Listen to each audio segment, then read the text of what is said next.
Hey guys, what's up and welcome back to my channel. So today we're going to talk about the Minnesota shooting. In the past few days, so much has been going on at the same time that honestly, I have a little bit of news fatigue just because there have been the protests and then there was this shooting, then there are like 3 different wars that have kicked off.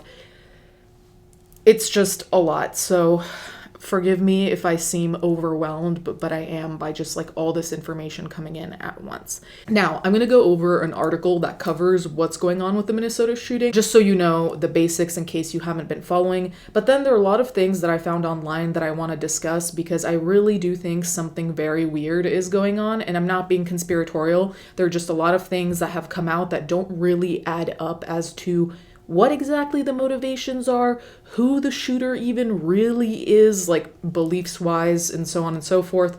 So let's go over a summary via an article, and then I'll show you things that I found online, such as interviews and so on. Minnesota lawmaker shooting suspect had weapons, hit list and vehicle, court documents show. Vance Belter, 57, captured in Minnesota after 2-day manhunt. Vance Belter, the suspect charged with killing a Minnesota state lawmaker and her husband and wounding a second lawmaker and his wife, had an arsenal of weapons and a hit list in his vehicle, according to court documents. Belter, 57, allegedly posed as a police officer and drove a Ford SUV registered in his name, equipped with police lights to carry out the shootings of former Minnesota House Speaker Melissa Hortman and her husband Mark early Saturday morning at their Brooklyn Park home in Minneapolis after allegedly shooting State Senator John Hoffman, also a Democrat, and his wife Yvette in their nearby Champlin home in a related attack. Belter left the fake police vehicle at the crime scene in Brooklyn Park after exchanging gunfire with police and escaping, a criminal complaint issued by the Hennepin County District Court said. Inside the vehicle, police recovered a disturbing cache of weapons, including at least 3 AK-47 assault rifles and a 9mm handgun, along with a manifesto that listed the names and addresses of other public officials. About 70 names were found in the manifesto, according to 2 law enforcement officials who spoke to the Associated Press on condition of anonymity. Officials said the list also included names of abortion rights advocates and information about healthcare facilities. Former Congressman Dean Phillips claimed in a post on X that his name was on the list and found in Belter's car. As someone whose name was on the list, I extend heartfelt gratitude to Minnesota's law enforcement professionals, Phillips wrote. Now we must take steps to prevent political violence before it's too late. Belter was captured Sunday night following a 2-day manhunt that officials called the largest in the state's history. Authorities did not give motive as they announced Belter's arrest. The Hennepin County District Court issued a criminal complaint charging Belter with 4 felony counts of second-degree murder with intent not premeditated. All charges are felonies, and each carries a maximum sentence of 40 years in prison, with a mandatory minimum of 3 years due to the use of a firearm. So now that you have the rundown, all of this seems relatively unsuspicious. And when I say unsuspicious, it seems like some deranged person with probably political motives, as far as everyone's said so far, decided to go and take it out on people who are in the lawmakers, right? Until then, it kind of made sense. And then I was looking online at just some of the information we have because it's interesting. They've kind of gone back and forth on saying, hey, this is an ongoing investigation. We're not going to answer that many questions because it's an ongoing investigation, which is fine. But then they kind of walk that back and do give some information, but the pieces they give don't really add up in my opinion. And again, that's not really even me being conspiratorial, but the more you look into it, which this has been on the news pretty much 24/7, so I have been looking into it whether I wanted to or not, there are a lot of things that are like, okay, but wait a minute. The minor thing, and I say minor in quotation marks, so the minor thing is how he even got the police lights. That sounds really basic, but it's not like they sell those anywhere. And granted, maybe he found some weird, like, fucky website where they mimic stuff like that, though I think websites like that would be taken down in a matter of seconds. So you have to already start asking yourself, where did he get those lights? And was he helped to get those lights? Like, was there an actual police officer in on this or someone equipped to be able to officially buy those lights, so then the car would be a convincing police car. On top of that, the Ring camera footage, or screenshots rather, of the Ring camera footage, I'm not sure if it was at Hoffman's or Hortman's, but the Ring footage shows allegedly Belter, because there's also conspiracy theories that this isn't Belter. But anyway, allegedly Belter wearing this mask. This is what it looked like, right? If you saw that in your Ring doorbell camera, would you open the door? Because, like, to me, this is a very obvious mask. It's not particularly convincing. So it's possible that they didn't look at the Ring doorbell and they just opened the door because they thought it was the police. I don't know if he knocked saying that it was the police. And so, like, most people don't really question that all that much. Either way, this is what Belter allegedly looked like when he was at the door. So there's also debate about this being about political stance, because what I've seen is that apparently Melissa Hortman had voted against a Democratic bill related to Medicaid, I believe it was. And so there's debate on whether that was part of it, that basically this was politically motivated and potentially related to that. I don't know, though, because there's no alleged reasoning as to why Hoffman was involved in this, because I don't think he voted in the same favor. So, like, I don't really know what this was about, if it was even just about being a Democrat, if it's about, like, specific policies. I've seen the media flip-flop. I've seen people report that he voted Democrat and then that he voted Republican. Honestly, I don't know about all of that, but there's been a media flip-flop, which is also why I'm saying they keep saying, oh, we can't really say too much about this, but then they'll throw out some information, and then the next day they'll tell you, actually, no, that's not what it was. So honestly, that's also part of what makes it incredibly suspicious, because you'd think that at this point they just choose to not really say anything until they have accurate answers to give the public. Even the police says this is an ongoing investigation, right? So, I mean, it's just very odd. A lot of this is very odd. Senator John Hoffman and his wife Yvette, they survived, but their kid was at home, and their kid was the one who called 911, and apparently Yvette also shielded her child from getting shot. But they were all shot multiple times. I believe it was 8 or 9 times, so it's incredible how they're even still alive. What I was saying before about political leanings, here I have a screenshot from CNN that says that apparently he had no party preference, right? So the whole thing of this being politically motivated seems to fall flat, but then, like I said, this has been walked back so many times, so I really don't know what to say about the political aspect of any of this. Another thing that was also odd is that there's this footage of allegedly Belter walking to his car, and it seems to be from a neighbor's camera. Interesting about this is, why is the neighbor's camera pointed directly, basically, on Belter's car, like his backyard? It seems like a very strange angle to have. Granted, this could be one of many cameras, so we're just getting that isolated camera, but there are other ones that cover the rest of this neighbor's backyard. I don't know. Anyway, it conveniently caught Belter messing around with his car.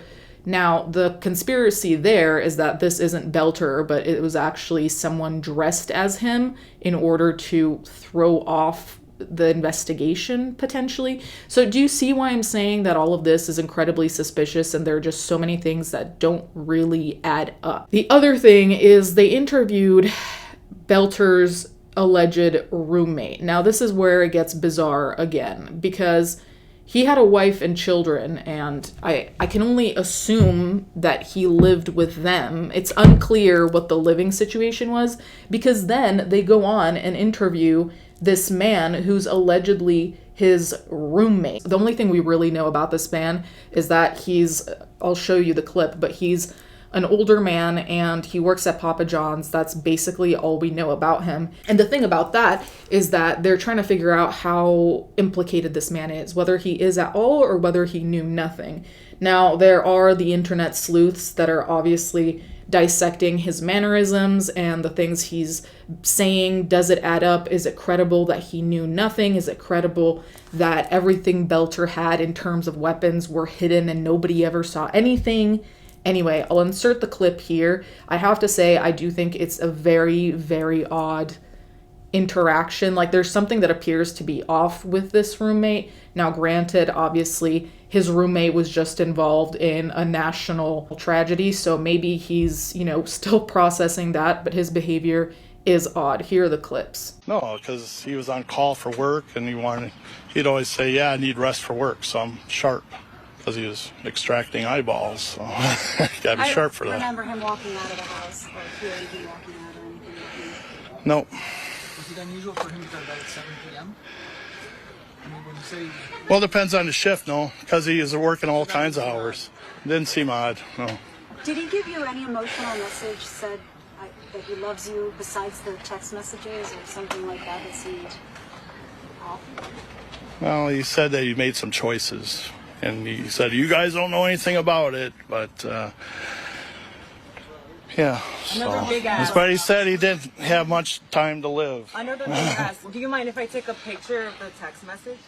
Nah, You can block out his number. Yeah. Well, the thing is, I kind of keep that private because I read it to people, and I don't know. I just got to get going. I have to. Is his phone still ringing when you called? No, it's Go straight to voicemail? yeah, just voicemail. I can't. He doesn't want me involved. Yeah. So he's not going to call me. He's not going to receive calls from me. Can we at least see the text? Well, then everyone's taking pictures. I don't know why I'm so. He sent it to me and a friend, so it wasn't just me. And I don't know if my friend would think about me sharing that with everybody. I mean, I read it out loud just so you guys could get a context of what I feel when I read it. Yeah. And Can you read it to us? We were in here yesterday. yeah, I know. But I got to really get going. Do you have a message for him in case he's watching? He watches. Do you want to send him a message? Yeah, tell him I love him and he's still my best friend, and I hope he doesn't kill anybody else. And I hope he surrenders himself for the sake of his family. You must be disappointed. Well, yeah, but I don't want to see him killed, and I'll still visit him in prison, I guess. I'm sorry. That's Can you tell us what else are you gonna do? But I just don't want him to give up on life or kill himself. Are you concerned he may have already done that? Sure. You said that he said in recent days he made choices that you don't know about. Tell us about those conversations, please. Those weren't that was a That's text. what the text. Yeah. He didn't do anything in your interactions with him in the days before this happened that made you wonder. No, that made me call the police. The text did. But, Yeah. But any conversations you had in the last few days prior to this, nothing seems.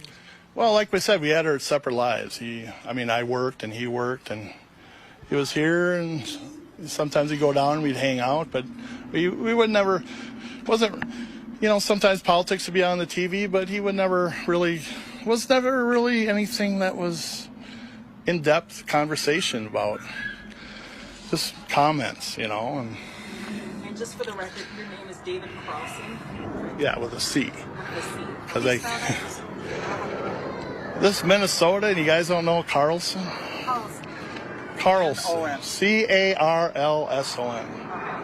Norwegian, Swedish, yeah. But, yeah. Thank you. I don't want to take more of your time, so thank you so much. No problem. Thanks for entertaining. I just want you guys to just not say crazy right-winger gone nuts and that was all he is, It just bothers me that's his legacy. But I knew him all my life. He wasn't that guy, You're gonna kill me. Sorry.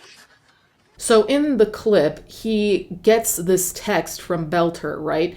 And the text from Belter is also very odd because he keeps repeating something along the lines of, oh, and since you don't know anything about this, and since you don't know anything about this. So it seems like Belter is trying to not implicate his roommate, but at the same time, it's like, does that have to be spelled out? Like, if I'm texting you and you don't know about any of my plans, would I text you, hey, since you don't know anything about this?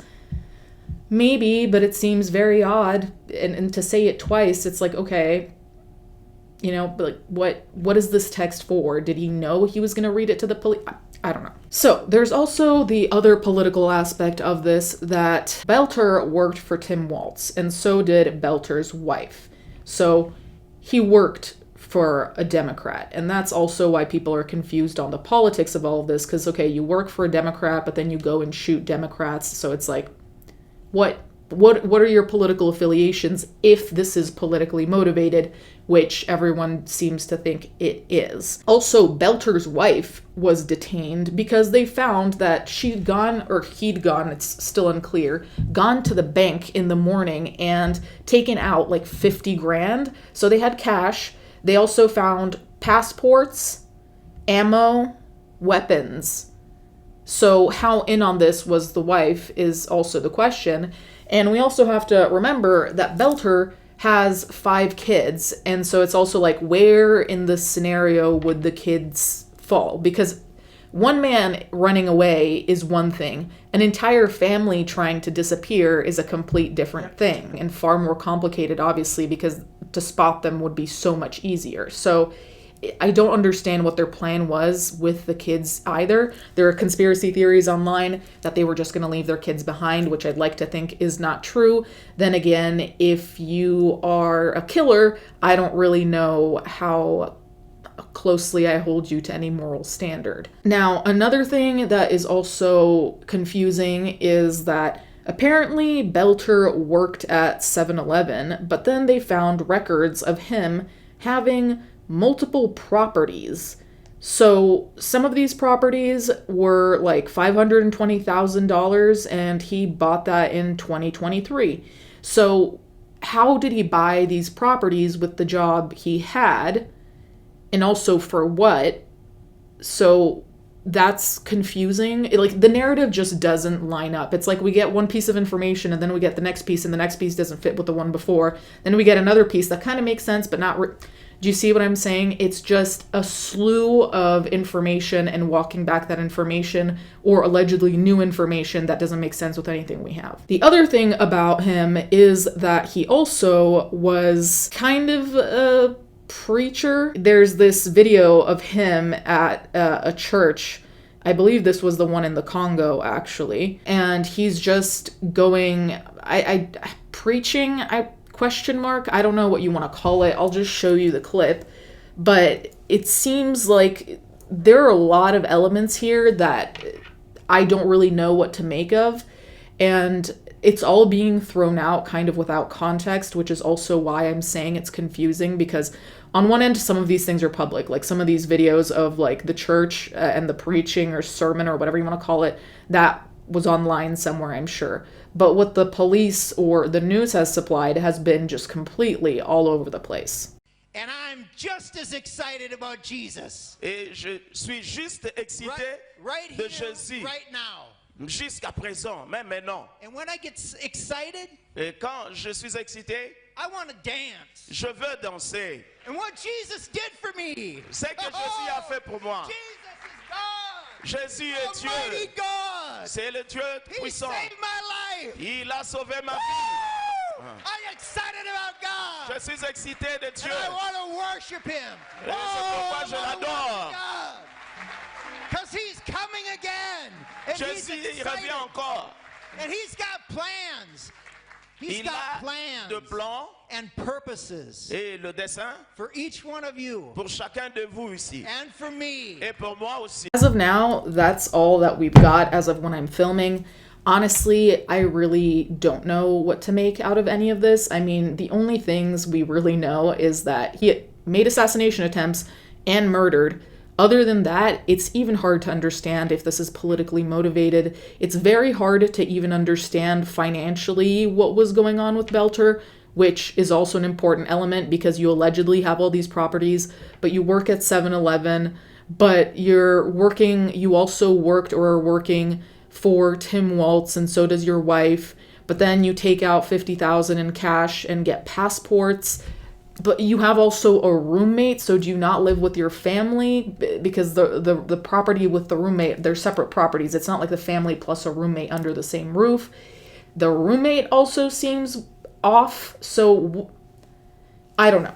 The conspiracy theories are going wild, and I don't really want to include those here because honestly, I really don't know what conclusion we could even fully draw from this just mass of seemingly almost random information that we have. But you guys can let me know what you think in the comments down below. Obviously, this is still unfolding, but since it was a 2-day manhunt and people were on edge, and there was even a radius in Minnesota where people weren't supposed to basically leave their houses because he was around and potentially a public danger as far as we knew. So let me know what you think in the comments down below. Thank you guys so much for watching. Thank you to my patrons as always, and I'll catch you guys next time.